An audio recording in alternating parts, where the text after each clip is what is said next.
Welcome to Incredibelle Conversations. This is the second Astropired conversation of the week because we had two biggies happening in the similar time frame. So I want to ask a couple questions. This is going to be a lot shorter and sweeter because I did already elaborate on what was going on in our astrological world this week. So I do invite you to be open with yourself during this conversation.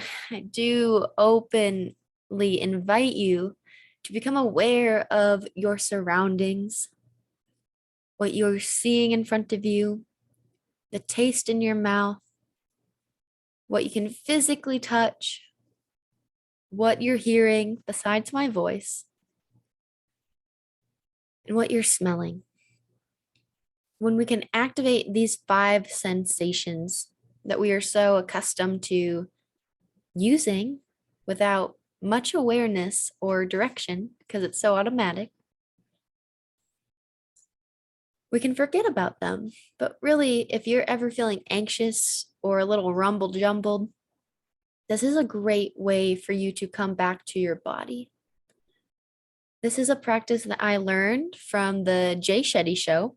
I'm not much of a listener over there, but I do enjoy his podcast. He's doing some great things. And this episode was very helpful. And so you're going to, if you're able, close your eyes if that is something that feels safe for you today.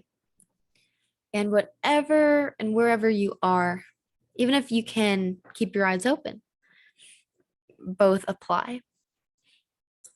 But just come in tune with your breath, and we're going to go through the 5 different sensations. So first, we're going to go through what we can see. And I'm going to ask you to name out loud. So yes, eyes open will be great for this part. 5 things you can see, and you can say them out loud or you can just say them to yourself. And every time you say something like dog, take an inhale and exhale. And then say the next thing you see until you get to 5. Once you're done with what you're seeing, let's name 4 things that you can physically touch. So, what are 4 things that you would be able to physically touch in this moment? For me, I can touch my pants. I can touch my hair, and I feel that my hair is a little dry today from this weather in Reno. I feel that I could probably use a shower. And name 2 more things that you can physically feel as you inhale and exhale in between. 3, tell me 3 different things that you can hear. So I can hear the wind outside because the door's open. I can hear the heater going on in the background, which is counterproductive with the door being open right now.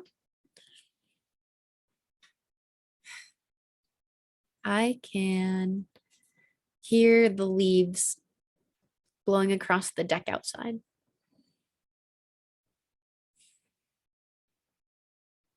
Then 2, I am going to try and see if I can smell, 2 different things. So what are 2 things that I smell right now? I smell like the fresh smell of pollen in the air now that it's spring. If you are listening to this near April, that's when I'm recording this, the day before the Libra full moon, what we're talking about today. And I can also smell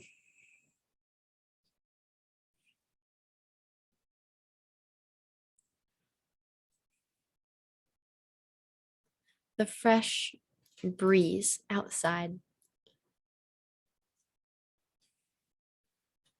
And then the last thing we're going to acknowledge is what we can taste. Maybe you taste your saliva. Perhaps you're tasting what you just ate or something that you just drank. Or maybe the hoodie you were chewing on, as the little dog we're watching right now agrees and is choking into the microphone. Hi, Yuba. So I just invite you to bring yourself through that practice anytime you're feeling stressed out, anxious. It can be revolutionary for your anxiety, for getting grounded, finding your center, coming back down to reality, into your present moment where we always live. We do not live in the past or the future. And as we continue to talk about this full moon in Libra, let's talk about first what the ruler of Libra is all about.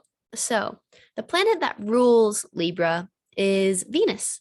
Venus rules two signs, Taurus and Libra. But Venus in itself, to start off, it's sweetness. It is what you value, it's how you feel valued. It is the art in your life, the beauty all around you. It's how you find those sensations that really sit well with you, that make you feel comfortable, relaxed, loved, maybe a little sensual. Maybe they make you feel empowered and sexy. Venus is the goddess, it's the feminine. And it correlates so beautifully with what we're calling in to our lives in the sense of abundance and what we will allow our wealth to grow into and our relationship with wealth. As Venus is, it's the feminine side, it's one half of relationships, with the other side being Mars, the masculine energy. And so I really invite you to ask, where in your life could you receive and allow effortless flow? Where could you play? Where could you be the structure of the mountain that the river gets to flow down and create its own way down your crevices and your creases? And so when we talk about Libra, it's pretty similar to what I just said, but there's a bigger emphasis on relationships of all matter, from love to family to the boss to those all around you in your environment. How you can impact them is the key. Libras want that peace. They want sentimental moments. They really love having balance. When everything's in harmony, they feel as if they're floating on cloud nine. I can speak highly of this energy because I'm a Libra rising, and all of these fall true. However, it's also really putting an emphasis on politics in our life, on what we are debating in our lives, and what we are holding as truth, justice, light, and then what we acknowledge as dark, death, fearful, vengeance, unjust. And the other day, if you don't follow me on Instagram at Isabelle Wellman, I posted about the Libra full moon, and I asked a series of questions that I would like to bring up to y'all today. So let me just ring them up here real quick. So I asked these things: expansion versus contraction, diversity versus uniformity, happiness versus mundane, equality versus inequality, connected versus separate, clarity versus confusion, order versus imbalance, alive versus dead, dark versus light, and the biggest one for Libra, love versus hate. And so with this Libra energy and what was going on with Jupiter and Neptune, and if you don't know, it's still important for the remainder of this week, for tomorrow or on the April 16th, they are still conjunct. So it's still just as important. And this is perhaps maybe the little things that you've been noticing coming into your life, how quickly they've been coming in, how meaningful they are, how meaningless they are. And so it is quite truly asking yourself those opposite questions. Is this bringing me equality in my life or inequality? Is this making me feel dead inside or alive inside? Is this making me feel love or mundane? And it's being able to go through those contemplations. Blah, blah, blah, blah. Funny note, I once had a boyfriend who would tell me I sounded dumb when I would do that, when I would stumble my words and then do funny noises after it. And it shattered me for a little while. But I've healed it because making noises is a huge release for me. And so when I can't express myself in that way, it makes me laugh and smile. And there's nothing wrong with that. Wachow. Anyway, that's it. The things that are coming up for us, it's our relationship with how we interact with the world, and not just who, but how and why and in what way. And so I also went on Instagram today. It's only on stories for a little while, so you might not get to see it, but I posted a pretty big poll series because, as you heard in the last episode, I have been reading the Sedona method. And it was created by Lester Levinson and then was given off to Hale Dowskin. I hope that's how you pronounce his last name. And he created the Sedona Method Associates, where they have trainings and all this stuff. But the whole practice is about releasing. So what is releasing? It's quite literally releasing emotions from being the controller of our life. And I find this practice incredibly valuable during this time. Because if we look at the world on a bigger level, we got a war going on. I'm not super into the news, so I cannot elaborate on this matter very much, but I am quite aware that Ukraine and Russia had a huge falling out. And so now there's tension, there's injustice, there is slaughter, there is crime, there is dishonesty, there's all this messiness, and we can either pick these two sides, war or peace. And so if you feel like your life has a little bit of this energy in it, let's take an audit. Let's take time to audit ourselves. I've been loving this. Like, audit your life, go back and reflect and make sure that you are lining everything up. In my 6-month coaching program, we have a theme for every month. In April, our theme is foundations. So it's mindful movement as the medicine. Foundations is what we're starting with. It's the first real month of the year if you're looking at the astrological calendar, because Aries is the first season of the month.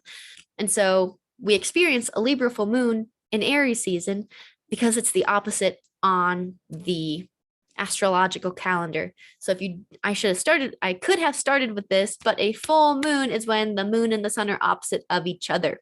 When they're opposite of each other, the sun gets to shine all of its beautiful light onto the moon, and it glows, and it's magnificent. And this is a time of celebration of, aha, I've made it. I'm here. We're going there. I have succeeded. And you get to celebrate everything that's come up for you. And this is a real time of getting clear and being like, yes, I did that. Give myself a compliment. Give myself the time of day to acknowledge that I achieved what I wanted to achieve. And sometimes in this hustle bustle world that we currently live in, we often skip over that acknowledgement phase. And so what I've learned with this releasing technique is that it can help you bring yourself back down into the moment with your emotions, with how you react in relationships with the world around you. So imagine that you are operating out of an emotion of apathy or grief or pride. These are crusty emotions. These are things that make you feel stiff, and they are truly ways that we hold ourselves into an identity that is limiting us, not fully letting us, express ourselves to our fullest potential, where we are unable to be those peacekeeper of our lives because we rather hold true the story we repeat to everyone we meet, everyone we see, the friends we know, the family we know, and we keep it rolling like a snowball. And when it gets bigger and bigger and bigger and bigger, it's just going to get heavier to hold. And the more you hold it, the more dis-ease is going to occur in the body. That's not what we want to eliminate that. And you eliminate it by going through a process of asking yourself 4 questions. And I don't want to screw up these 4 questions because I know this is incredibly powerful for this time in our lives. So let me quickly pull up these stories and get these questions for you. So these questions are, could I allow myself to welcome this feeling in as best as I can? And so you could pick a feeling such as perfection. Can you allow perfection into your life? Can you feel what that feels like? And then when I continue with this practice, I think, what does perfection make me feel? For me personally, it makes me feel like I have to people please, that I have to have nothing wrong, I can make no mistakes, that I have no kinks in the hose, that I put my all into it, even though it might not get recognized, that it makes me really sweaty and hot and anxious. Being perfect is relative. Not everyone has the same definition or belief around what perfect is, feels, looks like, sounds like, smells like. And so it's very disordering. Like for me, it can be disorientating to who I am when I try to be perfect, or I am feeling perfect, or I am operating perfectly. I'm identifying with something that is not me. And I'm putting it as a fact versus saying, I'm experiencing perfection in this moment. You can feel the highs or the lows of that word. But that's how I go through that second question and really embody and show up and see what that occurs and looks like for me in my body. Do I feel it in a certain place? Maybe my heart, maybe my head, maybe my third eye, perhaps down in my root chakra. It can look different for all of us. Then the second question is, could I allow myself to let it go? And all you do is answer yes or no. You do not need to debate with yourself. That is not the point. Try to keep yourself from doing that. Just say yes or no. Because yes and no, they're just a sound. Yes, no. Nothing actually happens in my world when I'm addressing my emotional state and I simply say yes or no. No one's disappointed. Nothing bad happens. It's me just acknowledging where I'm at with this emotion at this time. And then the third question is, would I let it go? And the same yes or no answer applies here. Would I let it go? Allow yourself to breathe. You don't have to answer yes. You don't have to answer no. Neither are right or wrong. It's just simply where you're at with it and honor where you're at. Be tender, be gentle. This is not a one time, I'm going to release this once and it's gone forever. Hell no, baby. If it is, congratulations, because you've done a lot more work underneath this practice. But it is very powerful in releasing that expectation of yourself, because the last question is when. When could I let this go? And you can answer now. You can answer in a week from now. You can answer, I can't answer this. Okay. No one is going to hold you to a post and nail you there. That's a little graphic, but like no one's going to do that.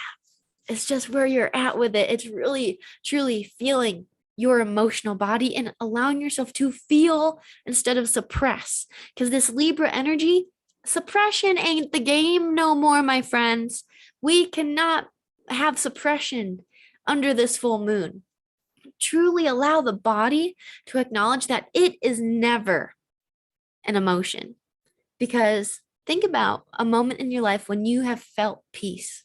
One moment where you have trusted, you have felt serene, where you have just felt so mindless in the sense that you don't have visions or pictures.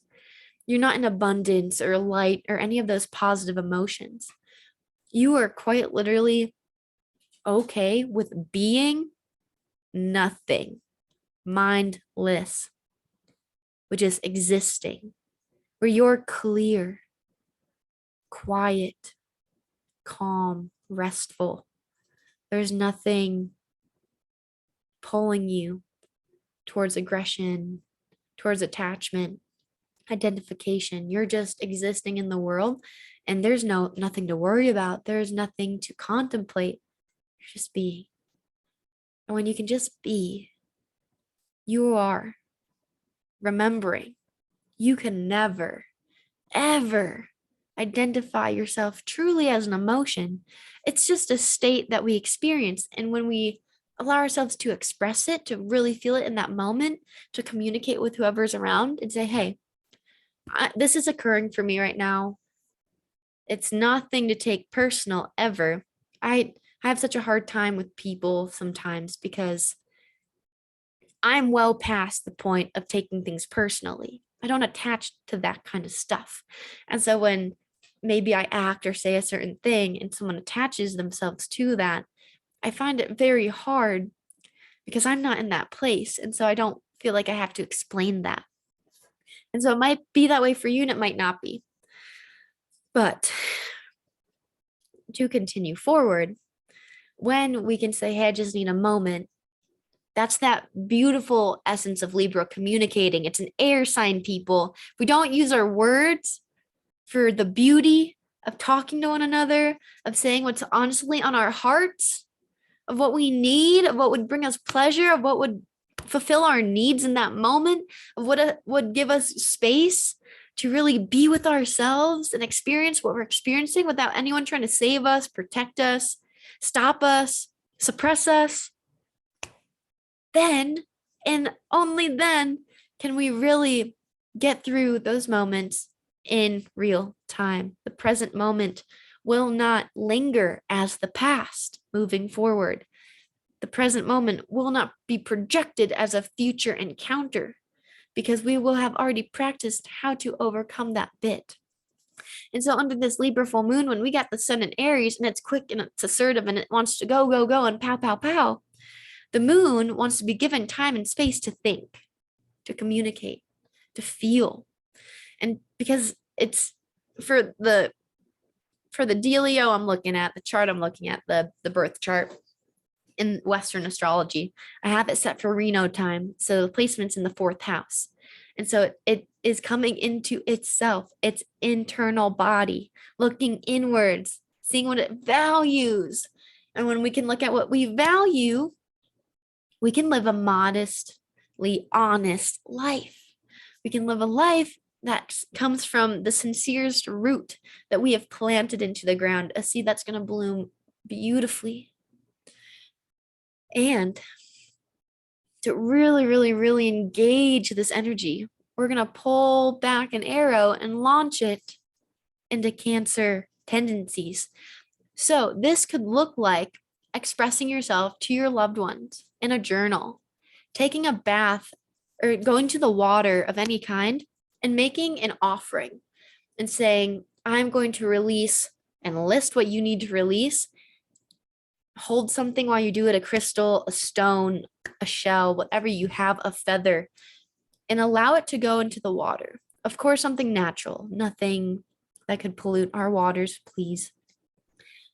Even if you grab that stone from the lake and you do your little ritual and then you set it free, you set it back into the world, into the collective, for it to be regenerated into a much higher vibrational emotion, because you are now embodying being and being as you are in a state that is beyond bliss, beyond abundance, that is just pure and just like you're floating on a cloud.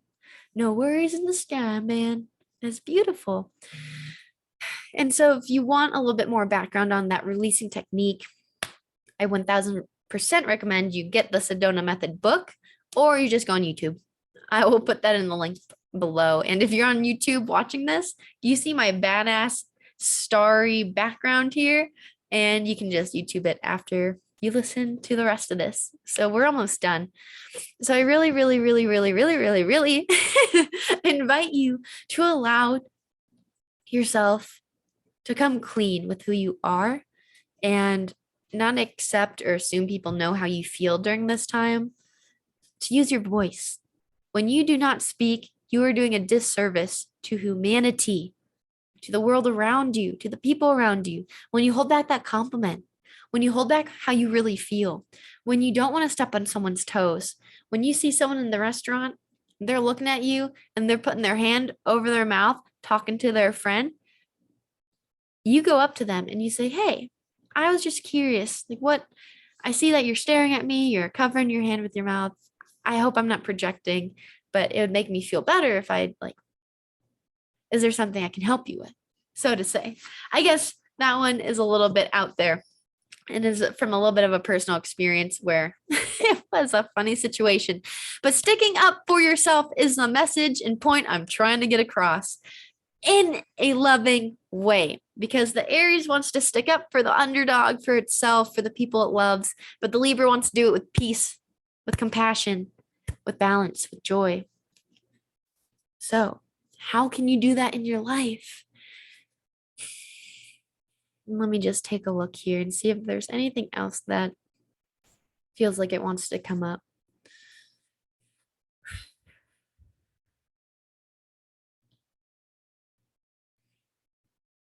Can you allow your emotional body, this drive in Libra where we're feeling, where we want to address balance within ourselves so it can ripple out into the world around us? Because if we're looking at the chart I'm looking at, which you're able to see, oh my gosh, let me screen share. I thought I was screen sharing this whole time. Let me screen share for y'all. I'm so sorry. So if I screen share here real quick, you see that the sun and the moon are opposite from one another, but then you have the moon down here and it's at the bottom of the chart. All other planets during this time are above the horizon. They're in the daytime. So any planets above this median line, the ACDC,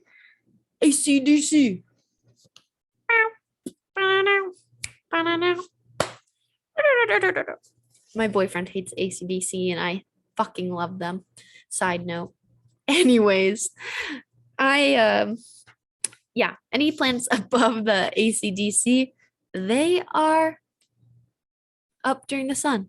Any planets down low by this icy area in the fourth house, 1 through 6, they are not in the light. So the moon is the only one down there. And so it's reaching all the way back up, follow my arrow, to Mars and Saturn. So Mars and Saturn, it's a little bit of a wide degree for me to say that they are making out or conjunct, where they're acting as one energy. But, excuse me, if I were to make an interpretation about that in itself, I would say the more that we can act in subtle ways of decision, sure-footedness, where we are expressing through modalities of art, where we can showcase beauty, where we can admire what is happening through words, song, music, dance, some artistic expression, a poem, a note to a loved one or a boss or yourself, writing yourself a letter about how you want to operate in the world, how you want to continue to see your life unfold, and already embodying those feelings. It's so liberating. And it's really going to affect how you make an impact, how you're going to show up for yourself, how you're meant to show up for yourself in this lifetime. Because Saturn, it's responsibility, it's discipline. It is how we progress in our own cycles of victimhood and traumas and learned lessons. And it's just going to keep coming for you until you learn your lesson. And you ever have that moment where you adopt a new practice and you let it go and you're like, I'm done with that kind of boyfriend or girlfriend or partner. Bye. But then you get all good with yourself and you manifest the same partner, maybe 10 times worse, that's not the sign being malice or throwing you for a loop, not believing in you. No, no, no, my friend. That is the universe testing you, ensuring that you are truly embodied in that new way of knowing from the heart, the soul, and your real mind, which is in your belly. Your real mind is in your belly, people. So perhaps this relationship that is causing you some conflict in your life where it's demanding peace is with your belly, with your gut, with what you're putting in your body. That could be a very great place to start. What can I eliminate? And not even eliminate, but what can I add to make myself feel better? That's easier. What can I add? What can I add to bring peace and happiness and feel goodness into my body? Because that is going to be you saying, hey, universe, I'm ready. Challenge me. And it's going to challenge you when your friends are like, hey, you want to go to the pub and get some chicken fingers and some French fries, and we'll put on that ketchup with all the bad things inside of it, not organic at all, not really even made from real tomatoes. And it's going to be up to you to say, I'd love to go. However, I'll just sit out from the food. And then holding true to that decision you made. And then seeing the success, seeing like, wow, I can trust myself because you are trustworthy and you are a gorgeous soul. You are not here to play some silly little, well, just this time I can have the chocolate chips, or this time I can have the corn syrup in my blah, and I can drink the pop because it's just sugar water, and one time it won't be bad. Okay, but how many times is one time? And so I'm not trying to tell you how to live your life. I'm going on a little bit of a rant now. I care about your health. I care about you. I care about you. I care the fuck about you. And I want you to live a healthy, long life. We are humans that can easily live well past 100, looking like a goddess or a god. This whole I'm dying at 60 and it's going to look wrinkly stuff, that's a thing of the past and a thing of production foods that are not doing us justice, and fast foods and absurd amounts of alcohol. And I'm not saying you got to get rid of everything, but if you have a goal of living to 123 like me, pray I get to do that. I'm in my knowing. That's my goal. It requires you to just make decisions at a younger time in your life. And if you're 50 and you're listening to this, you're like, man, okay, fuck, slap me in the face again, Isabelle. I'm doing it with a big hug, not a slap. And I believe in you. And think about how much better you'll feel, how much more in alignment with yourself you'll be, the values you'll be able to upkeep, how much you'll trust other people and operating in their own power.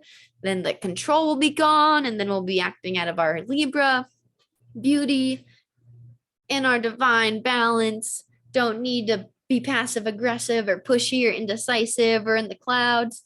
I'm here and now. And so that's my interpretation of this Libra full moon. Allowing yourself to release the emotions you identify with in order to make room for what you want to be every single day. So without further ado, I love you. I hope this finds you well. And if you have any questions or feedback, or you want to share what has been manifesting in your life because of that Jupiter and Neptune conjunction, quite literally anything you want can manifest if you get the right energy with it. Of course, I've been manifesting bike goodies in my life.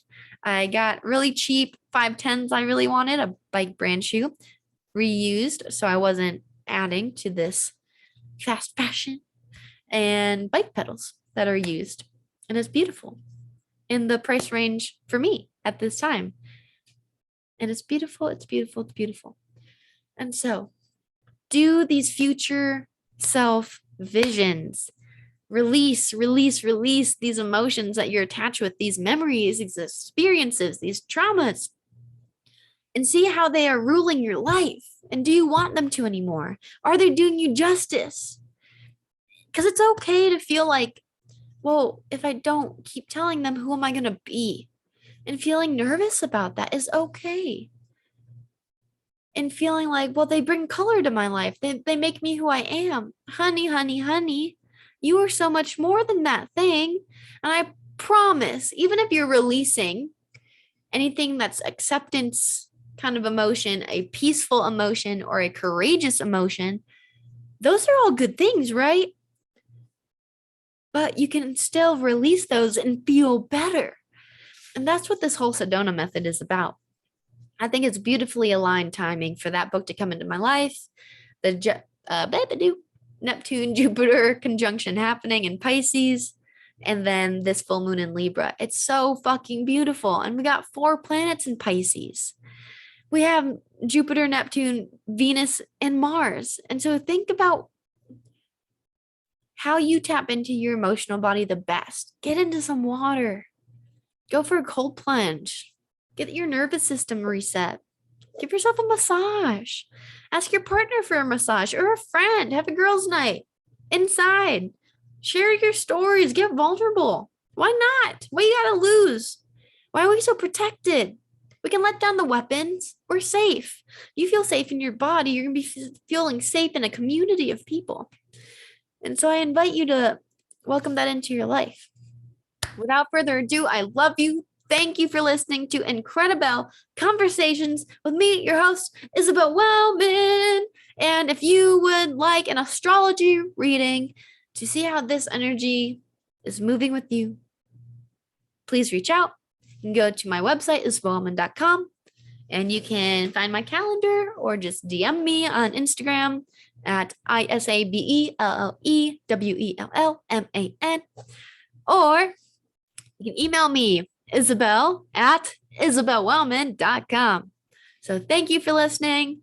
I love you guys, and this has been a blast. I will see y'all soon.